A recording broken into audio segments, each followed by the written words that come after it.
अस्सलाम वालेकुम वरहमतुल्लाह। कैसे हैं व्यूअर्स? उम्मीद करते हैं बिल्कुल खैरियत से होंगे। जी, तो हमारा आज का टॉपिक है केमिकल कैलकुलेशंस।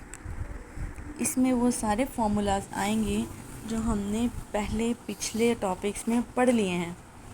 आज हम देखेंगे कि एक चीज़ को दूसरी चीज़ से रिलेट करके कैसे हम फाइंड आउट कर सकते हैं जो उन्होंने न्यूमेरिकल में पूछा हुआ। For example number of moles पूछे हैं, मास पूछा है, नंबर ऑफ़ पार्टिकल्स पूछे हैं। तो इस सब की डिटेल हमें आगे पता चलेगी लेक्चर में। In chemical calculations we calculate the number of moles and number of particles of a given mass of substance.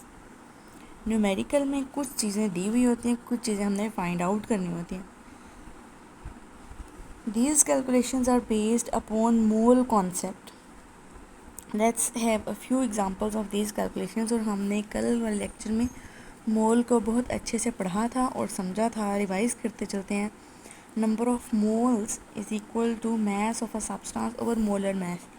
मास हमें न्यूमेरिकल में दिया हुआ होता है, मोलर मास हमें पता होता है, एक एक एलिमेंट का मास रिस्पेक्टिव, और हम नंबर ऑफ़ मोल्स निकाल लेते हैं। Calculating the number of moles and number of particles of known mass of a substance। अब एग्जांपल लेते चलते हैं। First we have to calculate the number of moles from the given mass by using equation number of moles equals known mass of a substance over molar mass of the substance. अब बात ये होती है कि हमने पिछले lecture में पढ़ा था कि मास न्यूमेरिकल में दिया हुआ होता है,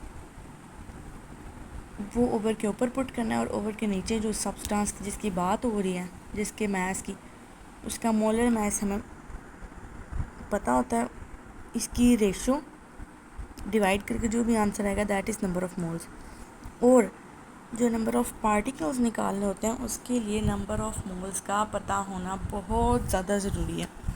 अगर हमें नंबर ऑफ़ मोल्स नहीं पता होंगे तो हम नंबर ऑफ़ पार्टिकल्स नहीं निकाल सकते। और अगर उसने न्यूमेरिकल में कहा हुआ है कि फाइंड आउट करें नंबर ऑफ़ पार्टिकल्स, उसने नंबर ऑफ़ मोल्स नहीं दिए, तो इसका मतलब कि वो इनडायरेक्टली पूछ रहे हैं। तो हमने इसे डायरेक्टली करने के लिए पहले नंबर ऑफ़ मोल्स निकालना है और उसके बाद नंबर ऑफ़ पार्टिकल्स निकालना है। नंबर ऑफ़ मोल्स निकाल लिए from the using equation number of moles equals known mass of the substance over molar mass of the substance. Then calculate number of particles from the calculated number of moles with the help of following equation. Number of particles equals number of moles into Avogadro's number। Avogadro's number की भी हम पहले बात कर चुके हैं कि एक मोल में one mole of a substance has Avogadro's number of particles that is 6.02 into 10 raised to power 23। और 2 मोल्स हैं तो 2 टाइम्स एवोगैड्रोस नंबर होगा। 3 मोल्स हैं कि सब्सटेंस के तो 3 टाइम्स एवोगैड्रोस नंबर होगा। लेकिन नंबर ऑफ़ पार्टिकल्स कैसे निकालेंगे कि नंबर ऑफ़ मोल्स जितने भी आया हमारे पास एक सब्सटेंस के इनटू एवोगैड्रोस नंबर कर देते हैं। ये हो गई एक बात। अब है मोल और मास की कैलकुलेशन कैसे है। अभी तक तो हमने एक सिंपल फार्मूला पढ़ा था कि उसने मास दिया हुआ और मॉलिक्यूलर मास हमें पता है और नंबर ऑफ़ मोल्स हमने निकाल लिए मास और मोलर मास करके। लेकिन कई बार उसने नंबर ऑफ़ मोल्स दे दिए होते हैं और वो मास फाइंड आउट करने का कहता है। उससे अब ये हम कैसे फाइंड आउट कर सकते हैं जब हमें पता हो कि मोल मास कैलकुलेशन का रिलेशनशिप आपस में क्या है। In this calculations we calculate the number of moles of a substance from known mass with help of following equation. Normally हमारे पास इक्वेशन है number of moles into known mass of a substance over molar mass of the substance. जब इस calculation वाले formula को rearrange करते हैं तो when we rearrange the equation to calculate mass of a substance from the number of moles of a substance we get mass of substance in grams equals number of moles into molar mass. तो हमारे पास एक indirect via से direct via निकल आता है कि इस फार्मूला को रीअरेंज करके अगर नंबर ऑफ़ मोल्स गिवन हो तो हम मोलर मास के साथ मल्टीप्लाई करके मास of a substance find out कर लेते हैं। एग्जांपल देखते हैं। Example 1.5, you have a piece of coal. Coal is a form of carbon weighing 9 gram. It means mass दिया हुआ. Calculate number of moles of the coal in the given mass. तो इसका बहुत अच्छा हल है कि हमने फॉर्मूला पर पढ़ लिया. Number of moles is equal to given mass of a substance over molar mass of the substance. So applying formula, mass is converted into number of moles by the following equation. Number of moles equals known mass of a substance over molar mass of a substance.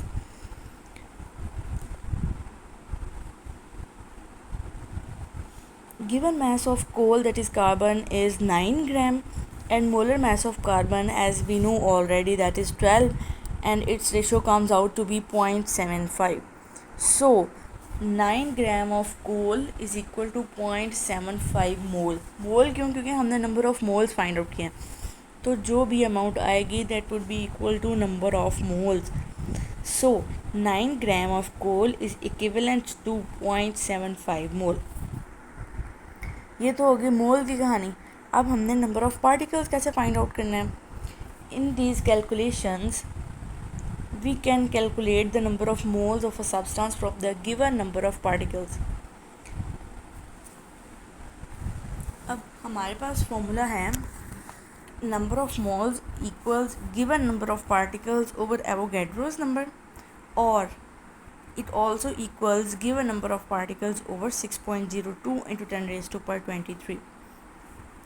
On rearranging this equation, number of particles equals number of moles into Avogadro's number, that is 6.02 into 10 raised to power 23. तो अगर हमें number of moles find out करने का कहा जाए numerical में, तो that is equal to mass over molar mass.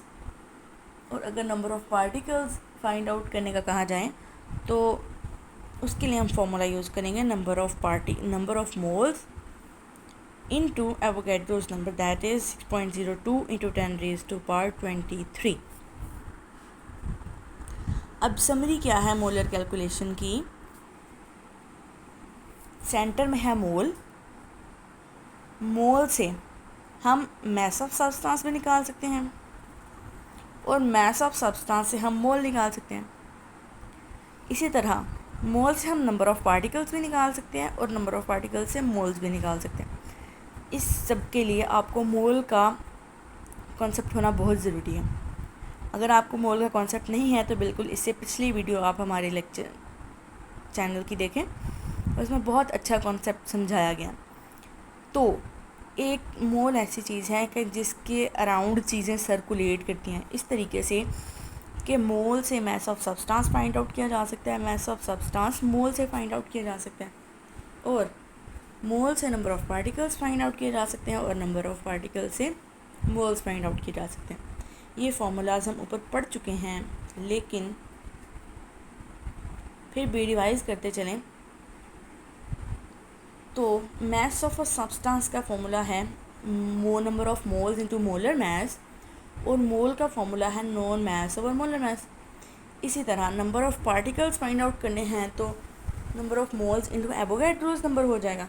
और अगर number of moles find out करने हैं और पार्टिकल्स गिवन है तो number of particles divided by number of Avogadro's number आ जाएगा. याद रखें, never calculate the number of particles from the mass of a substance. Mass से डायरेक्टली कभी भी नहीं नंबर ऑफ़ पार्टिकल्स निकलेंगे. नंबर ऑफ़ पार्टिकल्स निकालने के लिए आपके पास होना चाहिए नंबर ऑफ़ मोल्स. हाँ, मैस से नंबर ऑफ़ मोल्स निकल सकते हैं, डायरेक्टली नंबर ऑफ़ पार्टिकल्स नहीं निकल सकते. Always use calculation through moles. ये बात हम कर चुके हैं कि जो गिवन मैस है उससे मोल फाइंड आउट करें और नंबर ऑफ़ मोल से number of particles find out करें. For calculation of number of atoms in molecular compound and the number of ions in ionic compound, that is number of particles की बात हो रही है. First calculate the number of molecules of formula units and then calculate the number of atoms और ions. उसने ये कहा है कि अगर आपने किसी कंपाउंड में, अगर वो मॉलिक्यूलर कंपाउंड है तो number of atoms find out करना है, अगर वो आयनिक कंपाउंड है तो number of ions find out करना है. तो कैलकुलेट करते हुए नंबर ऑफ़ पार्टिकल्स पहले नंबर ऑफ़ मॉलिक्यूल्स निकालें, उसके बाद नंबर ऑफ़ एटम्स और आयंस निकालें. आगे हम एग्जांपल में देखते हैं. Example is calculate the number of moles, number of molecules and number of atoms present in 6 gram of water. Mass दिया गया 6 ग्राम, मोलर मास हमें पता है वाटर H2 इक्वल्स 18 ग्राम मोलर मास. पहले उसने कहा है number of moles find out करें, फिर नंबर ऑफ मॉलिक्यूल्स और फिर number of atoms. Number of moles find out करने का क्या फॉर्मूला है, मास over molar mass. Mass that is given in numerical, that is 6, and the molar mass comes out to be 18. Ratio that is equal to number of moles comes out to be 0.3 mole. इसका मतलब है कि 6 gram of water में जो numerical में दिया है उसमें 0.33 मोल ऑफ वाटर हैं. अब नंबर ऑफ मॉलिक्यूल्स पहले निकाले हैं, उसके बाद नंबर ऑफ एटम्स निकाले हैं. नंबर ऑफ मॉलिक्यूल्स कैसे निकलेंगे, वाटर एक मॉलिक्यूल है, ठीक है. तो नंबर ऑफ़ मॉलिक्यूल्स कैसे निकलेंगे, नंबर ऑफ़ मोल्स कितने आए हैं इस मैस में into Avogadro's number. Number of moles आ गए 0.33, एवोगैड्रोस नंबर आ गया 6.02 into 10⁻23. This number of molecules calculation comes out to be 1.98 into 10⁻23 molecules. अब नंबर ऑफ़ मॉलिक्यूल्स जो 6 ग्राम में है वो है 1.98 इंटू 10⁻23. और अब हमने नंबर ऑफ़ एटम्स निकालना है. तो वाटर का एक मॉलिक्यूल 3 एटम्स के साथ मिलके बना, तो number of atoms total is equal to 3. अब इसको नंबर ऑफ़ मॉलिक्यूल से मल्टीप्लाई करेंगे तो that comes out to be 5.94 into 10⁻23.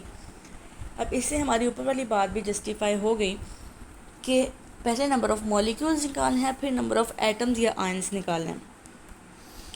अगले एग्जांपल देखते हैं. There are 3.01 into 10⁻23 molecules of carbon dioxide present in a container. Calculate the number of moles and its mass. अब ये इनडायरेक्टली पूछा हुआ है. नंबर ऑफ़ पार्टिकल्स दे दिए, ऊपर वाले न्यूमेरिकल में number of particles find out करने थे. नंबर ऑफ़ पार्टिकल्स गिवन है और हमने क्या निकालना है, number of moles and mass. We calculate the number of molecules of carbon dioxide by putting the values in equation. Number of moles equals known number of molecules over Avogadro's number. तो इस formula में put करके number of molecules जो given है वो है 3.01 into 10⁻23. Avogadro's number आएगा 6.02 into 10⁻23. इनको डिवाइड करके जो आंसर आएगा दैट इज़ 0.5 मोल, हाफ. और अब नंबर ऑफ़ मोल्स पता लग गए हैं, मोलर मास में पहले ही पता है. मास फाइंड आउट करने के लिए फॉर्मूला अप्लाई करेंगे, mass equals number of moles into molar mass. तो इसको मल्टीप्लाई करके आएगा 0.4 into molar mass of carbon dioxide is 44. Mass of carbon dioxide comes out to be 22 grams. तो इस तरह डायरेक्टली और इनडायरेक्टली हम number of moles, number of particles, Avogadro's number, mass of a substance find out कर सकते हैं. तो इन equations को आपने भूलना नहीं है और इनका अच्छा इस्तेमाल आपको आना चाहिए. कल हम करेंगे एक्सरसाइज और एक्सरसाइज में ये फॉर्मूलाज यूज़ होंगे, फिर आपको ज़्यादा अच्छे समझ आ जाएगी. उम्मीद करती हूँ कि आपको कोई क्वेरी नहीं है, कोई क्वेश्चंस, कोई प्रॉब्लम्स हैं तो आप कमेंट सेक्शन में पूछें. वीडियो अच्छी लगे तो हमारे चैनल को लाइक करें, सब्सक्राइब करें, शेयर करें. मिलते हैं कल अपने अगले लेक्चर के साथ. तब तक के लिए अल्लाह हाफिज़. अपना ख्याल रखिएगा.